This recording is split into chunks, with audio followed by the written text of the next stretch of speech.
Allah tidak pernah tinggalkan Anda. Mungkin ini ujian untuk membuat Anda lebih hebat lagi di masa depan. Kalau Anda tidak tahan bantingan yang sekarang, bagaimana Anda bisa mengatasi pelintiran yang akan datang? Semua keadaan jiwa kita, hati kita, perasaan-perasaan kita sudah lebih dulu bahkan pernah dirasakan oleh Nabi Muhammad SAW. Kalau Anda pernah gelisah, Nabi dulu pernah gelisah. Kalau Anda bahagia, Nabi juga pernah bahagia. Kalau Anda merasakan kekhawatiran, Nabi dulu pernah khawatir. Dan miniatur kehidupan kita sudah dicontohkan dalam perjalanan kehidupan Nabi Muhammad SAW agar kita bisa belajar mengatasi problematika kehidupan. Allahu Akbar, kalau beliau tidak diutus oleh Allah, kita tidak tahu bagaimana cara menyelesaikan pemetaan kehidupan kita hingga dengan saat ini. Bahkan satu ketika, pernah beliau kemudian dalam masa yang telah panjang berdakwah, qadarullah kemudian ada wahyu yang jeda datangnya tidak seperti biasanya. Biasanya datangnya cepat, berganti hari turun wahyu, ganti pekan turun wahyu. Ini beberapa masa wahyu belum turun. Ada hikmah di balik itu. Teman-teman sekalian, tiba-tiba beliau naik ke atas bukit, wahyu belum turun juga. Pulang ke rumah, belum turun juga. Sampai keadaan itu terlihat oleh kalangan kafir Quraisy dan mereka berkata, lihatlah Muhammad sudah gila. Dituduh gila. Jadi kalau Anda cuma dituduh dengan hal-hal yang ringan, dituduh soleh, kan? Dituduh kemudian orang yang berubah, dituduh semakin beriman dan sebagainya, barangkali itu lebih baik. Nabi dituduh gila, Anda bayangkan. Tuh Muhammad sudah gila. Muhammad sudah ditinggalkan oleh Tuhannya. Muhammad sudah kehilangan pegangannya. Muhammad sudah tidak punya orientasi. Orangnya sudah nggak jelas, bolak-balik tidak karuan. Naik ke atas bukit seakan-akan orang yang frustasi dan seterusnya. Tapi tahukah Anda apa yang terjadi?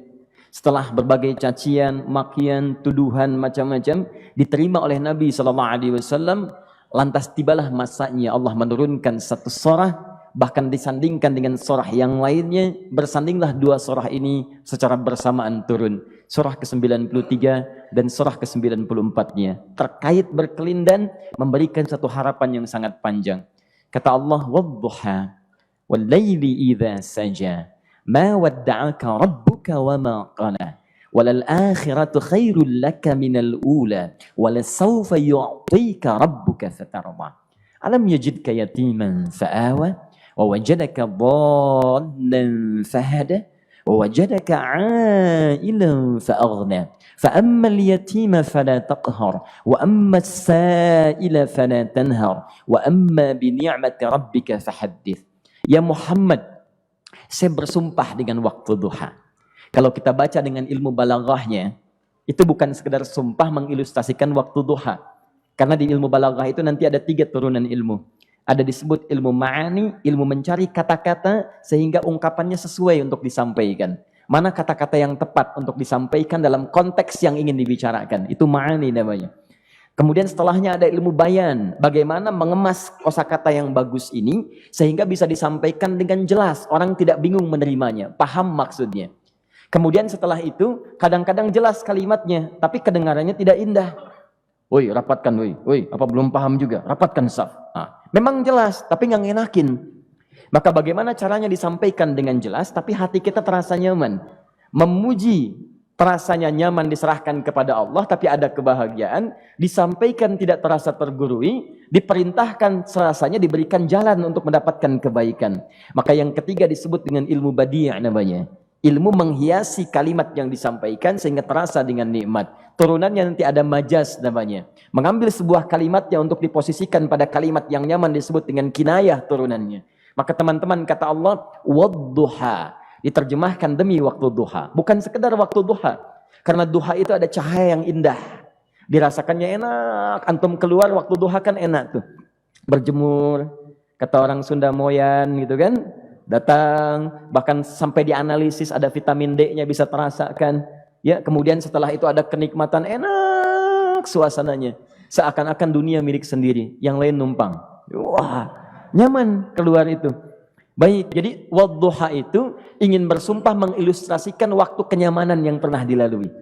Kalau dalam bahasa tafsir yang luasnya, saya bersumpah Muhammad, demi segala kenikmatan yang pernah engkau rasakan dalam hidupmu, seperti engkau merasakan cahaya duha itu. Engkau pernah senang, saya bersumpah dengan kesenanganmu. Engkau pernah tenang, saya bersumpah dengan ketenanganmu. Engkau pernah nyaman, saya bersumpah dengan kenyamanan yang pernah engkau rasakan. Wal-laili idza saja. Dan aku pun bersumpah demi gelapnya malam. Demikian terjemahannya. Bukan sekedar gelapnya malam, saja itu sesuatu yang pekat. Ya, ini belakang kelihatan agak gelap nih. Untuk memberikan proyek, kesini aja Pak, saya cuma ngasih contoh ini. Contoh. Saya bukan mengeluh, bukan, ingin memberi contoh. Ya, contoh pada ilustrasi yang mau saya sampaikan. Nggak apa-apa, biarkan saja. Saya mau contoh kasih kata saja. Ya, ini belakang agak gelap untuk memproyeksikan cahaya ke sini. Tapi yang mau saya sampaikan, kalau gelapnya begitu pekat, semua cahaya ini nggak ada. Cahaya nggak ada nih, sama sekali tidak kelihatan. Saya mau tanya pada Anda, beraktivitasnya mudah atau sulit? Mudah nggak menemukan sendal Anda di luar? Belum tentu. Menemukan jalan keluar pun belum tentu mudah. Anda mesti meraba-raba jalan. Anda mesti kemudian melihat sesuatu dengan pandangan mata hati Anda. Raba, dan sebagainya. Sampai menemukan jalan itu pun belum tentu benar. Itulah yang disebut dengan gelapnya malam saja pekat. Kadang-kadang ada orang yang menghadapi satu kesulitan yang pekat. Suasananya siang. Cuman karena masalahnya begitu pekat seakan-akan membuat diri dia gelap. Jalan susah, limbung gitu. Kenapa gelap ya? Padahal terang. Karena masalah menggelimuti dirinya seakan-akan dia diselimuti masalah yang gelap. Bimbang dia. Makan gak enak, minum gak nyaman, dan seterusnya. Ya biasanya makan ayam tenang, ini dikasih yang lebih enak juga rasanya pahit. Gak enak zamannya.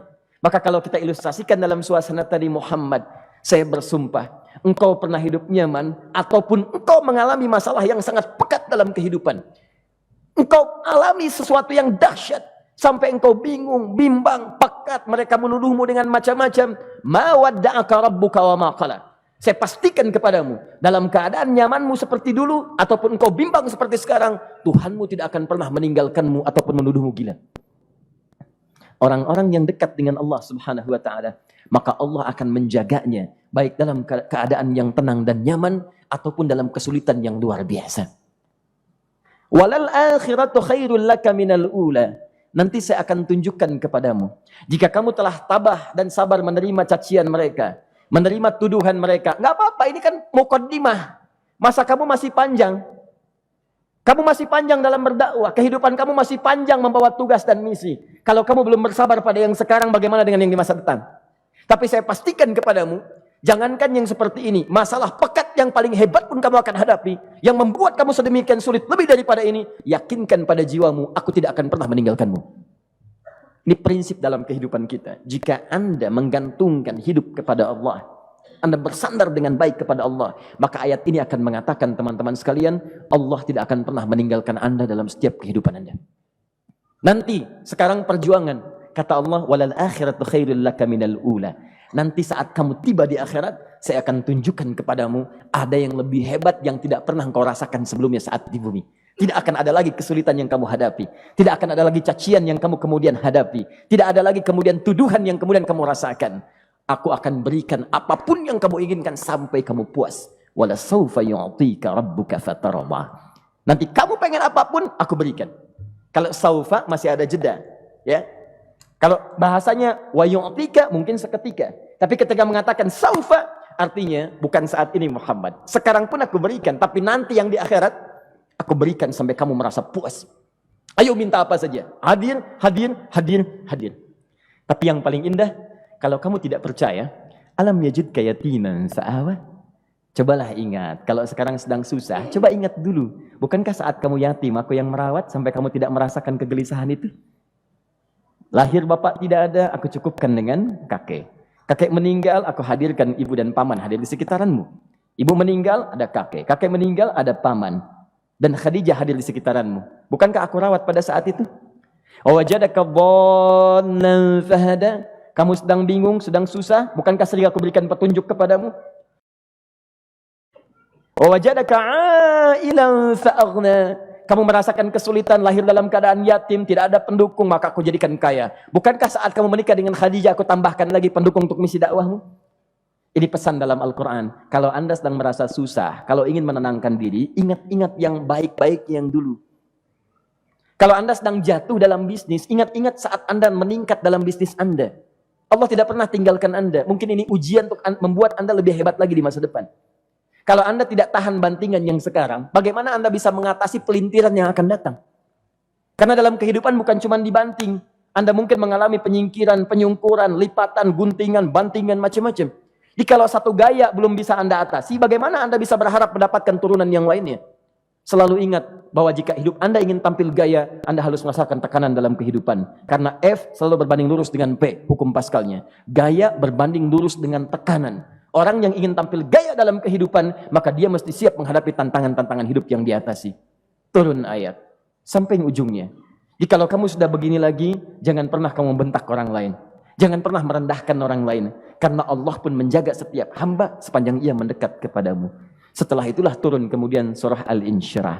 Alam nashrah lakas sadrak. Antum kenal Nabi Musa? Baik. Tapi agak lumayan lah. Tadi saya di Soreang kenal Fir'aun. Di sini Musa. Baik, alhamdulillah. Perhatikan ya, dahsyatnya pemberian Allah kepada Nabi Muhammad SAW. Nabi Musa alaihi salam, dan sering kali kita bacakan untuk memohon kepada Allah. Rabbi syrahli sadri. Perhatikan baik-baik. Ini keunggulan Nabi Muhammad SAW dibanding Nabi Musa alaihissalam. Dua-duanya Nabi, Rasul, tapi masing-masing punya keistimewaan. Musa, Nabi, berdakwah, memohon kepada Allah kelapangan hati. Rabbi syrahli sadri. Ya Allah, tolong lapangkan hatiku nih. Kenapa mesti lapang? Karena pasti Musa merasakan nih. Saya tahu betul karakter Fir'aun. Belum apa-apa sudah memaki. Kalau orang yang hatinya tidak lapang, tidak akan tahan dengan makian, keluarlah kemudian balasan yang tidak digambarkan sebelumnya. Fir'aun itu kasar. Kasarnya bukan sekedar kasar, bahkan saking kasarnya bisa berujung pada eksekusi kematian. Saya contohkan tadi di sore yang ini, saya nggak suka dengan rambutnya nih, kata Fir'aun. Bukan nyuruh nyukur mas, tolong pisahkan kepala dari badannya. Gitu gayanya tuh, Fir'aun. Ya. Bukan nggak ngenakin, susah dengan Fir'aun itu. Jadi kalau belum apa-apa datang Musa ke situ, hatinya tidak seluas samudra, hatinya tidak lapang, cuman seluas gelas, tidak akan sabar menerima cacian Fir'aun. Begitu datang dicaci, dasar anak gak tahu diri, gak tahu malu, sudah saya rawat begini. Ya Allah, saya bosan dengarnya, matiin aja sekarang. Musa Nabi berdoa dikabulkan. Cuman kalau Fir'aun kemudian ajalnya misal wafat pada saat itu, tidak akan jadi contoh kepada kita untuk kekinian. Bagaimana orang yang bebal untuk bertobat kepada Allah Subhanahu wa ta'ala. Bagaimana penyimpangan dalam kedudukan. Bagaimana dia kemudian akrab dengan pengusaha yang gelap. Di pengusaha gelap berpartner dengan penguasa zalim. Sudah ada dari dulu. Pengusahanya disebut dengan Qarun.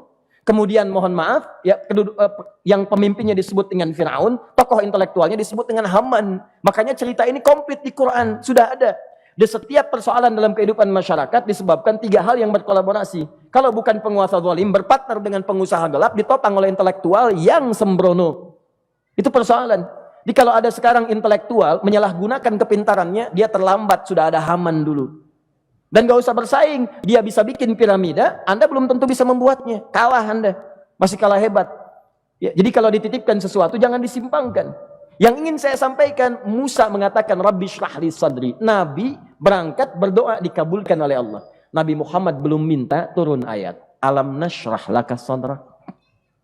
Yang ini minta, Rabbi syrahli sadri. Nabi Muhammad, alam nashrah laka sadrak. Muhammad, mulai dari peristiwa sehingga engkau akan lebih sabar lagi menerima tantangan-tantangan dakwah. Mulai sejak itu jangankan dimaki, dilempar batu di Taif. Dari Mekah pergi ke Taif dengan Zaid kemudian. Sampai di Taif mendapatkan sesuatu yang tidak dibayangkan sebelumnya. Kalau cuma dihentikan saat mengajar, wajar. Ini dilempari batu. Anda bayangkan?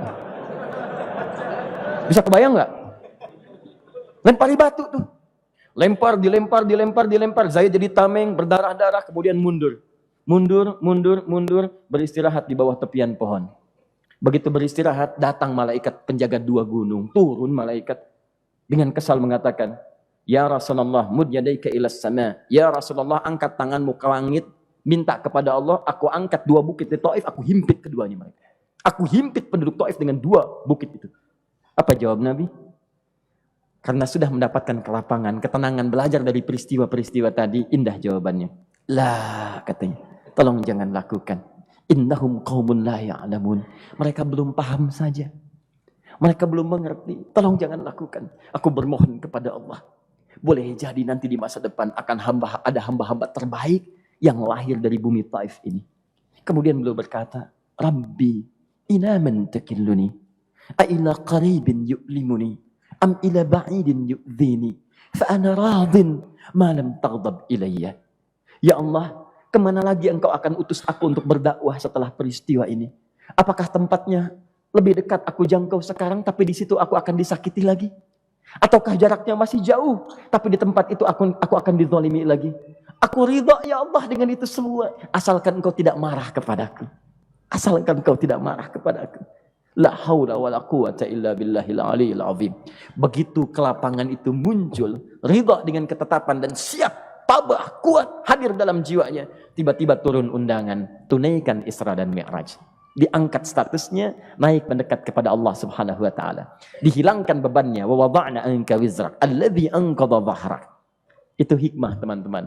Barangkali kalau antum saat ini datang ke masjid ini untuk kajian, sedang bawa beban, ada kesulitan, penuh dengan macam-macam, barangkali dibacakan surat Ad-Duha tadi untuk memberikan harapan kepada Anda. Ini bukan PHP, karena ini bukan masalah urusan manusia.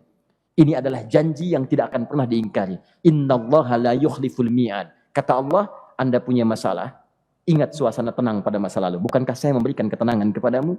Mendekat kepada saya, Anda bersabar, yakinkan bahwa ujian yang saya berikan saat ini sesungguhnya untuk membuat kamu lebih hebat di masa depan. Karena orang hebat tidak akan pernah sepi dari ujian untuk membuat dia lebih kuat menghadapi tantangan dalam kehidupan.